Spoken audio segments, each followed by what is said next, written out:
Voici le crabe Planes minutus. Il vit dans l'océan Atlantique Nord et il est minuscule. Sa taille maximale est de 10 mm.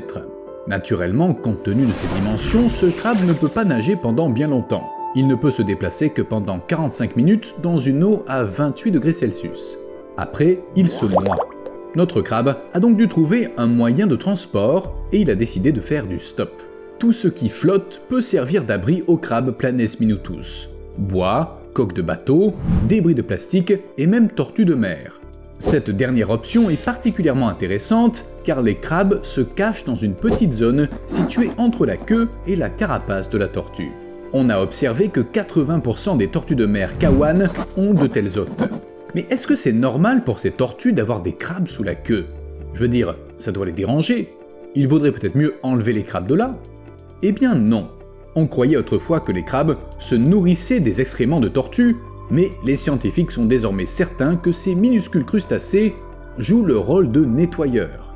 Ils ne font donc aucun mal aux tortues. Au contraire, ils améliorent les choses. Et il y a bien assez de place sous la queue d'une tortue pour un couple de crabes. Un crabe trouve une partenaire, puis tous deux trouvent un derrière de tortue et ils y vivent heureux, s'accouplant et se reproduisant dans leur nid d'amour caudal. Je mettrais bien une chaise ici. Et on pourrait accrocher des rideaux là. Requin, il y a un requin! Eh, baissez le volume s'il vous plaît. Qu'elle s'en gêne. Steve et moi nous sommes dit que ce comportement devait avoir un nom scientifique. Les scientifiques aiment donner des noms à absolument tout. Et on avait raison. On appelle ça le commensalisme, c'est-à-dire une relation entre deux êtres vivants dans laquelle un organisme profite de l'autre sans lui nuire. Les raisons peuvent être variées, par exemple le besoin d'abri ou de nourriture. Il existe de nombreux cas de commensalisme dans la nature.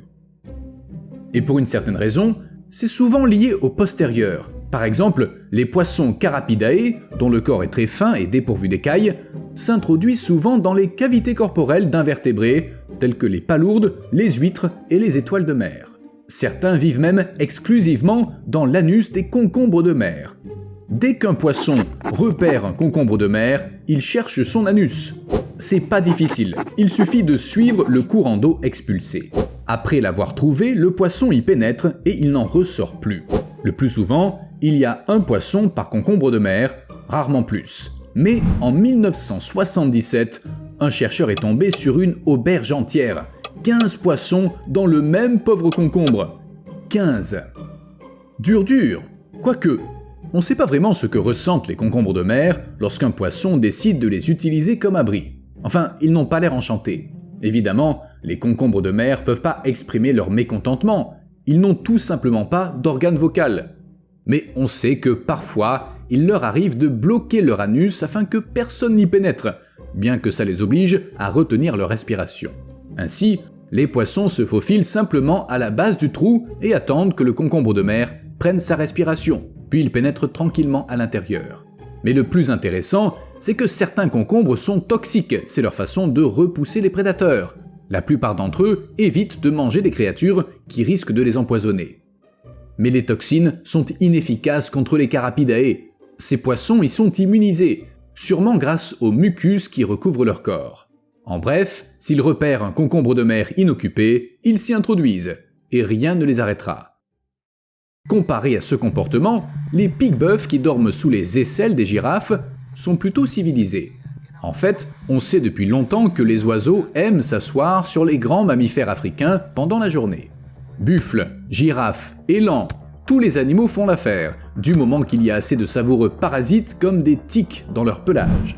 Mais jusqu'à maintenant, on ignorait que les pique-bœufs à bec jaune passent aussi la nuit sur leur hôte. Ils choisissent un endroit calme et confortable, entre les pattes ou sur le ventre. Heureusement, les girafes ne vivent pas la même épreuve que les concombres de mer. Les pics n'essaient pas de s'enfoncer en elles. Les aisselles des girafes leur conviennent très bien.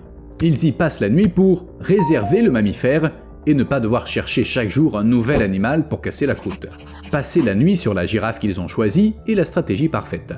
Parfois, jusqu'à 7 pique-bœufs peuvent se nicher dans les aisselles d'une seule girafe. Est-ce que ça les chatouille? Les scientifiques n'ont pas encore pu le déterminer. Mais laissons-leur un peu de temps, car il s'agit de la première étude du comportement nocturne des oiseaux. D'habitude, on ne les observe qu'en journée. En matière de commensalisme et d'observation, les oiseaux sont sacrément doués. Prenons par exemple les forêts tropicales d'Amérique centrale et du Sud. On y trouve les fourmis soldats. Et si vous avez déjà vu certaines de nos vidéos, vous savez sûrement que de nombreux insectes et petits animaux essaient de se tenir à distance des fourmis soldats.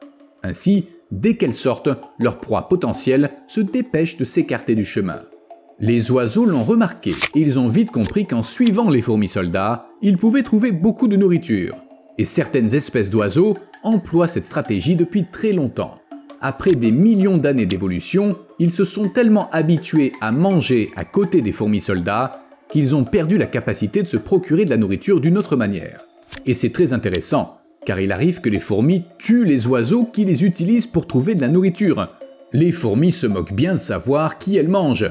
Mais pour les oiseaux, le bénéfice semble l'emporter sur le risque, puisqu'ils ont choisi de suivre ces fourmis et d'être entièrement dépendants d'elles. D'autres oiseaux sont, pour ainsi dire, à l'origine de relations commensales. Leur travail est exploité par des lézards. Le sphénodon est un mignon reptile endémique à la Nouvelle-Zélande. Comme de nombreuses espèces endémiques, le sphénodon a besoin de conditions bien précises pour se développer. Pour qu'il se sente bien, la température du corps du sphénodon doit se situer entre 15 et 21 degrés Celsius. Dans les forêts qu'il habite, la température peut descendre bien en dessous de ce seuil la nuit, de sorte qu'il doit se réchauffer le lendemain. Un moyen d'y parvenir est de se prélasser au soleil, mais ce processus est très lent. Aussi le sphénodon a-t-il trouvé une meilleure solution. Il passe la nuit dans le terrier d'un prion colombe, sans se soucier de savoir si le propriétaire du terrier est chez lui ou non. Il fait peut-être encore plus chaud quand l'oiseau est là. Des études ont montré que passer la nuit dans un terrier permet à ces reptiles d'augmenter leur température corporelle plus rapidement pendant la journée, ce qui leur procure un avantage. Ainsi, notre sphénodon a plus de temps pour chercher de la nourriture, ce qui lui permet de grandir plus vite, de se reproduire plus activement et de mieux s'en sortir que les reptiles qui n'ont pas d'abri. Mais l'un des exemples les plus célèbres de relations commensales concerne les chacals et les tigres. Si vous avez lu le livre de la jungle de Kipling, vous vous souvenez sûrement de Tabaqui, le chacal, qui suivait toujours Shere Khan. C'est pas une invention de l'écrivain. Les chacals solitaires, bannis de leur meute, entrent dans une relation de commensalisme avec les tigres. Chaque chacal choisit un tigre et le suit à une distance sûre afin de se nourrir des restes de ses proies. En échange, le chacal peut avertir le tigre du danger en poussant un hurlement puissant, mais ça ne se produit pas toujours. En général, le tigre tolère simplement son compagnon, il le laisse traîner dans les parages sans montrer d'agressivité. Il arrive même que d'autres tigres ignorent le chacal qui accompagne l'un d'entre eux. Arrivé à ce point, je me suis dit que notre vidéo manquait un peu d'araignées. On a déjà parlé de fourmis, alors pourquoi pas? Mais avant d'entrer dans le vif du sujet, je dois vous rappeler que la plupart des araignées n'éjectent la soie que par des glandes situées à leur extrémité arrière. Toutefois, les araignées du genre Cytodes font exception. Elles peuvent aussi projeter de la soie avec la bouche, avec une grande puissance. Elles imprègnent également les brins de soie de toxines afin non seulement de piéger la proie, mais aussi de l'empoisonner. Ça fait peur, non? Un peu, mon neveu. Même les autres araignées se méfient de leurs cousines cracheuses. En outre, les araignées Cytodes s'attaquent souvent aux petites araignées Phintella piatensis, et elles construisent même leur nid juste au-dessus d'elles pour les attraper dès qu'elles quittent leur abri. Parfois, les Cytodes tapotent même le nid de leur proie pour voir s'il y a quelqu'un à l'intérieur. Pourtant, ces petites araignées ne sont pas complètement sans défense grâce au commensalisme. Les Cytodes détestent les fourmis tisserandes qui les mettent volontiers à leur menu. Elles essaient donc de s'en tenir à l'écart. Même leur crachat breveté ne fonctionne pas contre elles. Il peut immobiliser quelques fourmis, mais pas toutes, ce qui condamne l'araignée cracheuse. Phintella piatensis l'a bien compris. Ces petites araignées s'installent à côté des fourmis tisserandes en s'assurant que celles-ci sont visibles ou du moins qu'on peut les sentir. Et voilà, c'est dans la poche. Le prédateur cracheur ne s'approchera jamais de ses dangereux adversaires et la petite araignée est en sécurité. Quant aux fourmis elles-mêmes, elles ne savent même pas que quelqu'un les utilise pour se protéger. Elles vivent leur vie de fourmis. Maintenant, imaginez que vous êtes une crevette impériale. Malgré votre nom majestueux, Vous êtes une toute petite créature qui a du mal à parcourir de longues distances. Comme toutes les croupes de tortues sont déjà occupées par des crabes, vous devez trouver un autre moyen de déplacement. Uber ne propose pas de service sous-marin, alors vous devez utiliser une limace de mer. Les crevettes impériales ont beaucoup d'affection pour les limaces, appelées danseuses espagnoles, et parfois, 2 crevettes peuvent voyager sur une seule limace. La limace est toxique pour de nombreuses créatures, c'est pourquoi la plupart des prédateurs l'évitent, ainsi ils ne dérangent pas non plus les crevettes. De plus, les crevettes se nourrissent parfois des déjections de la limace.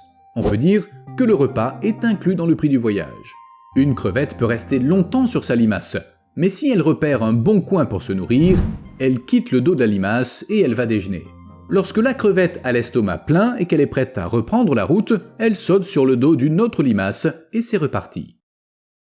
Enfin, j'aimerais vous parler du plus beau cas de commensalisme dans la nature. D'après moi, bien sûr. On va parler papillons. Comme beaucoup d'êtres vivants, ils ont besoin de sodium. Les fleurs ne leur étant d'aucune utilité, les papillons doivent dénicher une autre source d'approvisionnement. Certaines espèces trouvent du sodium dans le fumier, d'autres dans la terre, et certains préfèrent les larmes. Les larmes de tortues par exemple, bien que les tortues n'apprécient pas particulièrement. Ou les larmes de crocodiles. Les crocodiles sont parfaits pour ça, car ils ont tendance à devenir torpides, ce qui signifie qu'ils ralentissent leur métabolisme et qu'ils restent immobiles pendant de longues périodes. Ce qui laisse aux papillons le temps de s'alimenter en sodium. Mais ils s'intéressent aussi aux oiseaux, bien que ça se produise essentiellement la nuit. En effet, la nuit, les oiseaux entrent dans un état d'engourdissement similaire dû à une baisse de leur température corporelle et ils ignorent tout simplement les papillons. D'ailleurs, cette méthode d'obtention du sodium n'est pas typique des papillons de jour. Les papillons de nuit font de même, ainsi que les abeilles, et les animaux capables de verser des larmes sont bien obligés de faire avec. Enfin, tant que les insectes ne leur font ni du bien ni du mal, ils n'ont pas à s'en inquiéter. C'est le principe même du commensalisme. A plus.